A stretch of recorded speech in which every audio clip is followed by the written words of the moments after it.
Co widzicie? Góry, Polskę? A co jeśli powiemy wam, że w środku Europy, w sercu Karkonoszy, polska rodzina od 45 lat buduje miejsce, które jest niczym pocztówka z kraju kwitnącej wiśni. Witajcie w Sirówi, miejscu, gdzie alegoria życia płynie ze strumienia, a każda ścieżka to filozoficzna zagadka. Zostańcie z nami, a opowiemy wam niesamowitą historię, która zaczęła się od jednej niewinnej książki.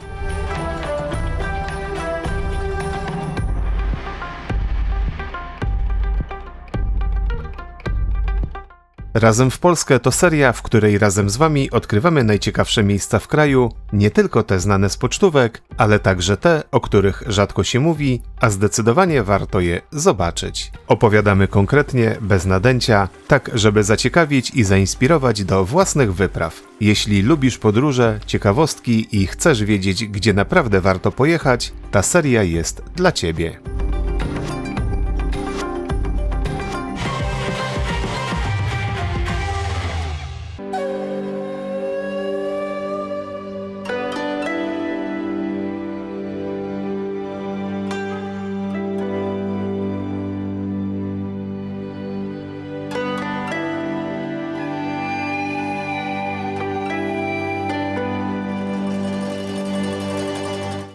Dzień dobry, nazywam się Jakub Kurowski i witam Państwa w ogrodzie japońskim Sirówia w Przesiece.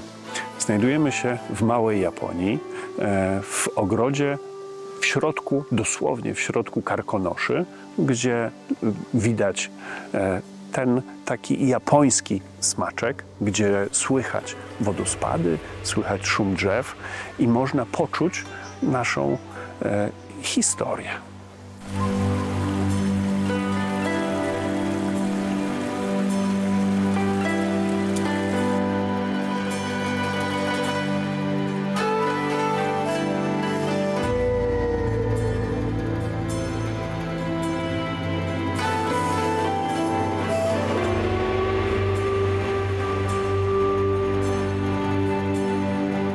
Jak powstał tak niezwykły ogród w samym sercu polskich gór? Jest to historia o pasji, dalekowschodniej filozofii i wizji, która narodziła się wbrew początkowym planom. Proszę Państwa, ogród japoński i skąd pomysł? Proszę mi wierzyć, to jest jedno z najtrudniejszych pytań. Pierwsze prace ziemne na tych działkach, które teraz zajmują ogród, rozpoczęli moi rodzice. To było 45-47 lat temu, natomiast to nie powstawał ogród. To wtedy powstawały stawy i takie niewielkie zagospodarowanie ogrodowe, które miało pasować do gospodarstwa agroturystycznego poniżej. Następnie z działkę z rozgrzebanymi stawami, zaczętymi, ale niedokończonymi, dostaliśmy od rodziców. Mieliśmy w planie stworzyć tu może jakiś niewielki pensjonat, może hotelik. Pomysł ewoluował gdzieś w jakieś domki dla gości. Natomiast bardzo chcieliśmy, żeby to, co ma się zadziać w tym miejscu, było w otoczeniu pięknej natury.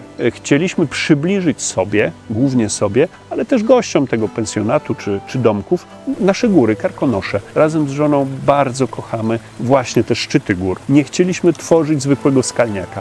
To miało być coś takiego innego, coś z duszą, z pewną ideą. No i zaczęliśmy poszukiwania. Jak to zrobić? Jaką formę temu nadać? No i ogród japoński, jakby nie patrzeć. Miniaturyzacja krajobrazu. To jest właśnie to, co wydawało nam się, że będzie z jednej strony najłatwiejsze, a z drugiej strony najlepiej spełni nasze zamierzenia.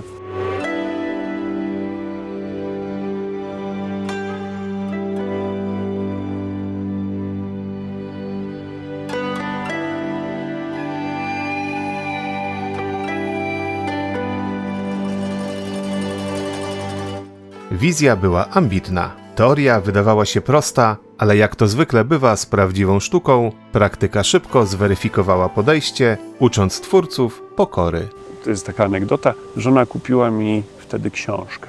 Zakładanie ogrodów w weekend czy coś takiego, to była modna taka seria. Książkę przeczytałem dużo szybciej niż weekend. Jeden wieczór mi wystarczył. Przyjechały tu wybrane kamienie, takie płaskie. Przyjechaliśmy tu maszyną z takim samochodem z dźwigiem, żeby to zacząć układać i tworzyć ogród. W końcu byliśmy po lekturze książki. Proszę Państwa, przyjechaliśmy w to miejsce, stanęliśmy przy tych kamieniach, no i okazało się, że chyba niewiele umiemy, chyba nie do końca wiemy, co z tym zrobić. A muszę Państwu powiedzieć, że my w tym czasie zajmowaliśmy się zakładaniem ogrodów. My je robiliśmy, tylko nigdy japońskie. Od tego momentu tak naprawdę zaczęliśmy się uczyć, o co to chodzi z tymi ogrodami japońskimi.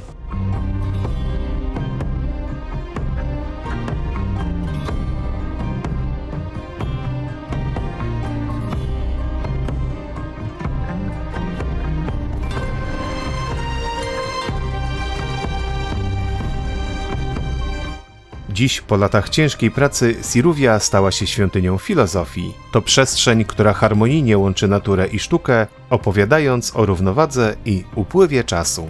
Ogród japoński to jest pewnego rodzaju przestrzeń, ale nie tylko przestrzeń w stylu założeń ogrodowych, kamienie, rośliny, woda. Według mnie to jest bardzo dużo pewnego rodzaju energii, pewnego rodzaju filozofii i podejścia właśnie do miejsca. W ogrodzie musi być pewnego rodzaju równowaga. Musi być spokój, musi być harmonia. My chcieliśmy stworzyć ogród, który byłby ogrodem górskim. Dlatego jest tu tyle kamieni. Do budowy tego ogrodu przywieźliśmy tu i wbudowaliśmy w niego prawie 50 000 ton kamienia. To więcej niż ważył Titanic.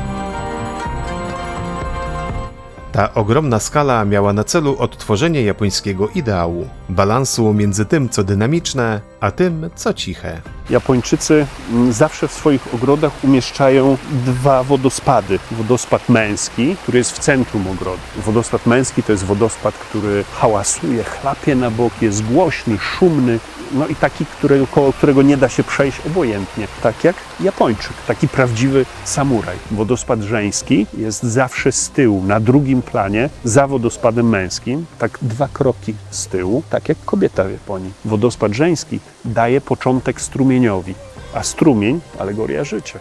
Przez oba wodospady tak naprawdę płynie ta sama ilość wody, tylko o innym charakterze.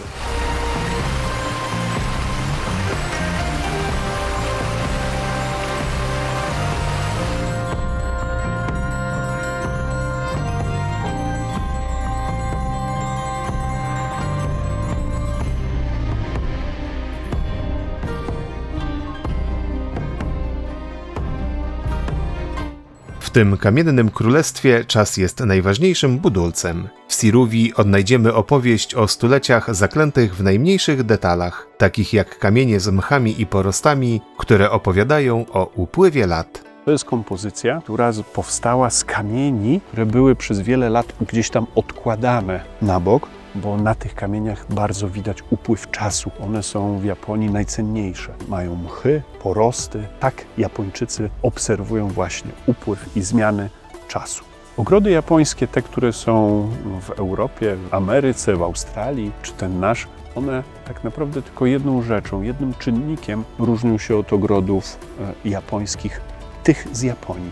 Ten czynnik jest z jednej strony bardzo łatwy, bardzo oczywisty, z drugiej strony nie każdy zdaje sobie z tego sprawę. Chodzi o czas. Ten ogród, który tu Państwo teraz oglądacie, otwarty do zwiedzania, jest 11 rok. Powstawał jako ogród japoński 15 lat. Natomiast ogrody japońskie, te w Japonii, mają po 600, 700, 500 lat. Proszę sobie wyobrazić drzewa, rośliny, sosny, które są przycinane od 300 lat na przykład. To jest coś, czego nie da się w żaden sposób przyspieszyć. Nie da się tego inaczej pokazać niż właśnie przez ciężką pracę.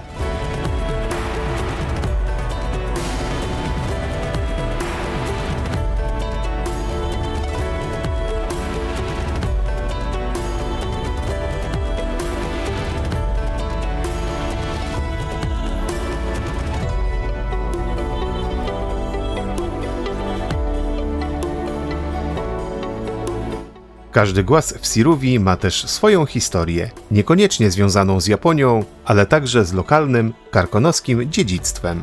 W ogrodzie mamy bardzo dużo kamieni, które kiedyś służyły ludziom. Między innymi to jest koło młyńskie z jednego z tutejszych młynów. A koło granitowe to ewenement, to jest biały kruk. To jest koło z fabryk papieru właśnie. Ono mieliło drewno na masę celulozową, a to jest biały kruk, bo to jest zapasówka. Nigdy jeszcze nie używane. Zmieniła się technologia, świat poszedł do przodu, a koło zostało. To, co może się wydawać jako wielka misa, to jest tak naprawdę chłodnia do mleka. Ona jest sygnowana 1880, bodajże 6 rok. To jest wykute z jednego głaza. Co najciekawsze, przednia strona i boki bocznych nigdy nie były ruszane przecinakami. Takie było naturalne. Dopiero tył widać, że jest odcięty.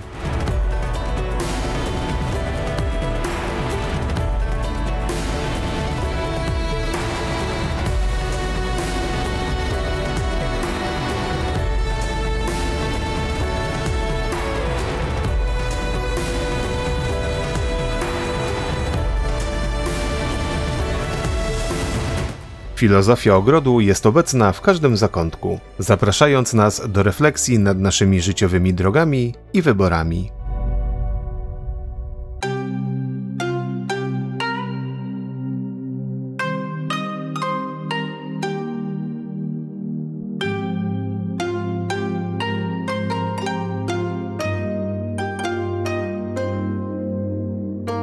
Pośród tej kamiennej architektury ukryte są bezcenne skarby, które swoją obecnością stanowią bezpośredni most pomiędzy Karkonoszami a krajem kwitnącej wiśni. Kimona były ozdobą kolekcji u takiej pani, która prowadziła kilka domów kimon w Japonii na półwyspie Noto. Te domy i jej działalność polegała na tym, że wypożyczała kimona na przeróżne uroczystości i nie tylko. W Japonii jest to bardzo modne. Zazwyczaj są to kimona takie zwyczajne, wybierane przez turystów albo Japończyków na dni kwitnienia wiśni, albo na jakieś inne niewielkie uroczystości. To są kimona najbardziej oficjalne, kimona ushikake. Na półwyspie Noto było trzęsienie ziemi, bardzo tragiczne. A tuż po trzęsieniu przyszło tsunami, które zrównało z ziemią miasto i wszystkie miasteczka naokoło. Między innymi ta pani, o ile się nie mylę, miała 3 takie salony z kimonami. Wszystkie 3 zostały zniszczone do ostatniego. Najcenniejsze kimona miała gdzie indziej i te najcenniejsze kimona podarowała fundacji, która je przekazała nam. Do Polski trafiły 4. 3 są u nas. 4 można oglądać w Muzeum Azji i Pacyfiku w Warszawie.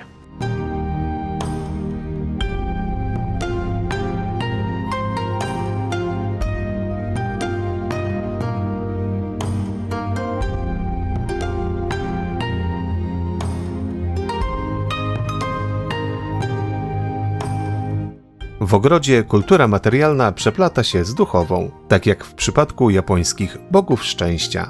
Między innymi przy bramie jest jeden z bogów, tu mamy 2, jeden i drugi po drugiej stronie. To akurat jest ten sam Bóg, to jest Bóg Ebisu, jeden z 7 japońskich bogów szczęścia. Ten szczególnie upodobał sobie rybaków, kupców i gejsze.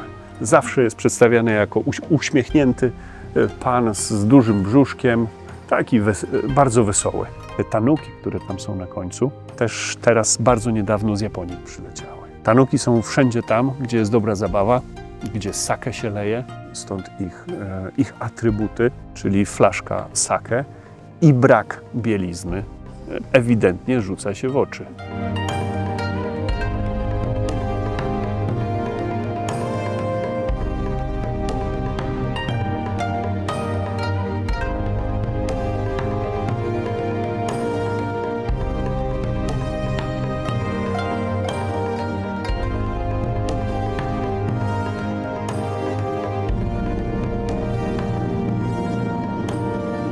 Ogród ściśle współpracuje z prefekturą Kyoto, co pozwala na prezentację unikatowego japońskiego rzemiosła. Współpracujemy od dłuższego czasu już z prefekturą Kyoto. Ściągamy od nich bardzo dużo rękodzieła, w pewnym sensie ich promujemy i właśnie z tej współpracy posiadamy te 3 dolne lalki. To są lalki typowe właśnie z okolic Kioto. Te lalki symbolizują dziewczynkę, która zmarła. Natomiast ona jest, co jest w tym niesamowitego, podobno tej dziewczynce włosy rosną cały czas, do dzisiaj. Japończycy swoje lalki wykonują nie do końca dla dzieci. Tam podejście jest trochę inne. Wszystkie te lalki są nie do tego, żeby się nimi bawić, tylko żeby je podziwiać. Para lalek najwyżej to są właśnie lalki przedstawiające aktorów w teatrze No. Materiały, z których są wykonane kimona lalek, to są materiały, z których normalnie wykonuje się kimona dla dorosłych. Wszystko, każdy detal, wszystko jest dokładnie takie, jak powinno być.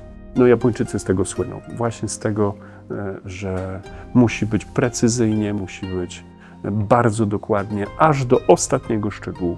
Pawilon Kyoto, ogród spokojny, cichy. Tu prezentujemy naszą wystawę i kolekcję drzew bonsai.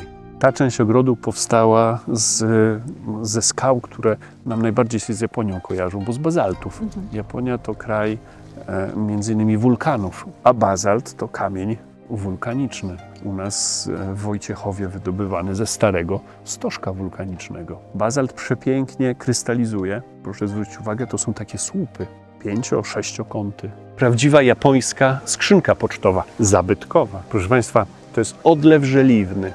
Nieziemsko ciężka rzecz. Mieliśmy ją odebrać osobiście z Belgii. Tam pojechaliśmy. Na szczęście pojechałem odpowiednim samochodem. Tak na zdjęciach ona nie wygląda na masywną ani na ciężką. Natomiast pojechaliśmy takim samochodem, że można było ją zabrać. 400 kilo. To jest ta skrzynia plus postument, ten głaz, który też jest oryginalny i japoński. Będąc w Japonii, obfotografowaliśmy taką latarnię i teraz latarnie sami takie budujemy. Oryginał stoi w świątyni w miasteczku Taga.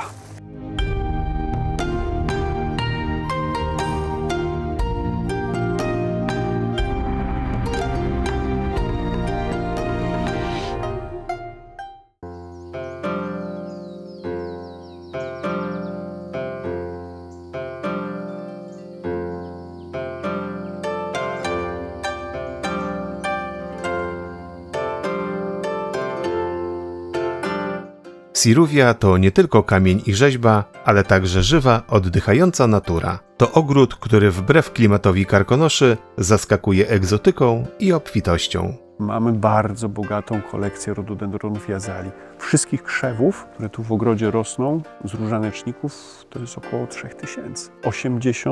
Ponad 80 odmian, czyli 80 różnych kolorów. Wiosną to jest prawdziwa burza koloru, jak to wszystko kwitnie.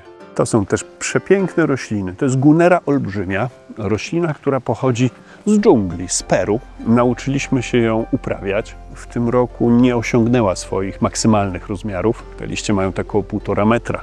Natomiast zdarzały się lata, kiedy przekraczały 2 metry średnicy, a niektóre dochodziły prawie do 3 metrów. One też nie lubią słońca, natomiast uwielbiają wodę. Krzak tej wielkości dziennie potrzebuje 600-800 litrów wody. On to wszystko wyparowywuje przez siebie. Nasze gunery mają super miejsce pod względem wody, bo rosną w miejscu, gdzie kiedyś były takie bagienka.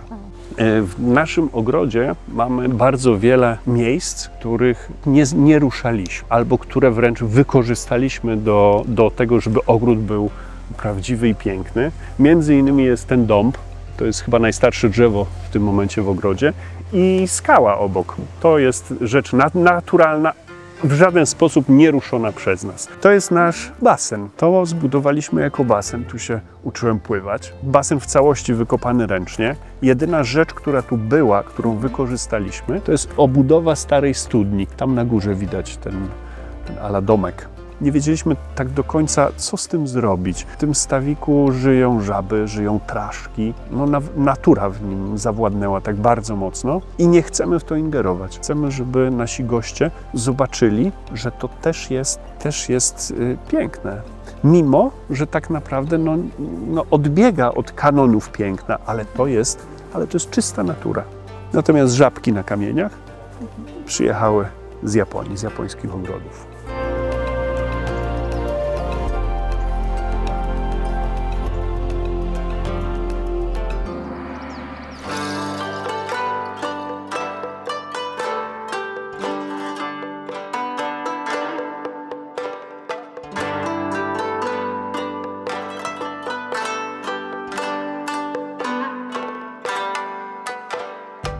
Ogród Siruvia to nie statyczne muzeum. To przestrzeń, która tętni życiem, łączy ludzi i zaprasza do spowolnienia.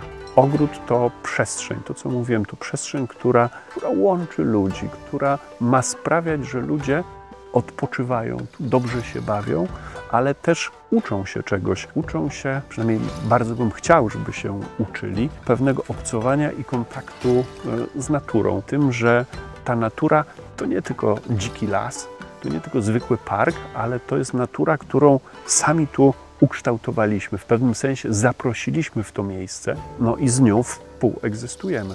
Staramy się, żeby ogród cały czas żył, żeby coś tu się działo. Organizujemy co jakiś czas koncerty, od koncertów operowych, przez koncerty jazzowe, po muzykę na bębnach taiko japońskich. Organizujemy pokazy, różnego rodzaju prelekcje na temat Japonii, na temat samurajów, mieczy, uzbrojenia. Z bardzo wielkim zadowoleniem i entuzjazmem nasi goście przyjmują coś, co u nas się nazywa Bitwa Epok. Zmagania samurajów z Mongołami. To są takie rekonstrukcje, w których bierze od 15 do 25 aktorów i można rzeczywiście zobaczyć i usłyszeć ten szczęk broni i iskry, które spod ostrzy lecą.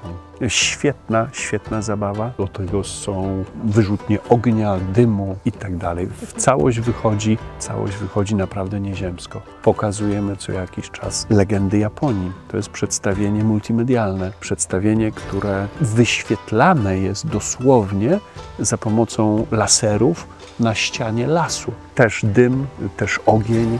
No i te właśnie lasery, które to wszystko pokazują.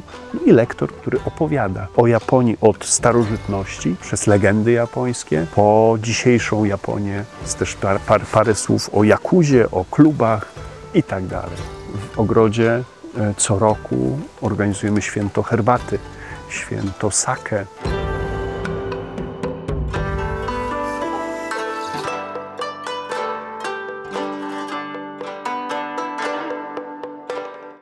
Proszę Państwa, u nas w ogrodzie jest tylko jedna bardzo ważna zasada, której hołdujemy od samego początku. Mamy jedną stałą rzecz. To są ciągłe zmiany.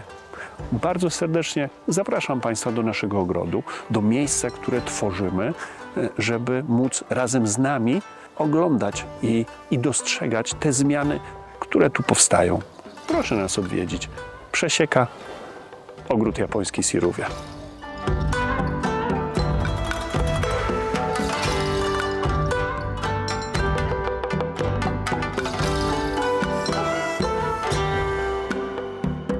Jaka jest więc prawdziwa tajemnica Siruvii? Nie jest to 50 000 ton kamienia, ani nawet 80 odmian rododendronów. Prawdziwe zaskoczenie polega na tym, że w tym jednym miejscu, w samym sercu Karkonoszy, odnajdziemy esencję Japonii. To tu, dzięki pasji jednej rodziny, możemy zobaczyć kimona, które ocalały z tsunami i stanąć na ścieżce, która zmusza do refleksji nad naszymi życiowymi wyborami. Siruvia to miejsce, gdzie filozofia jest widoczna, a czas staje się sztuką. Jeśli tak zaskakujące miejsca czekają w sercu Sudetów, wyobraźcie sobie, co jeszcze kryją. Zapraszamy Was do odkrywania innych skarbów Karkonoszy i całego regionu na naszym kanale.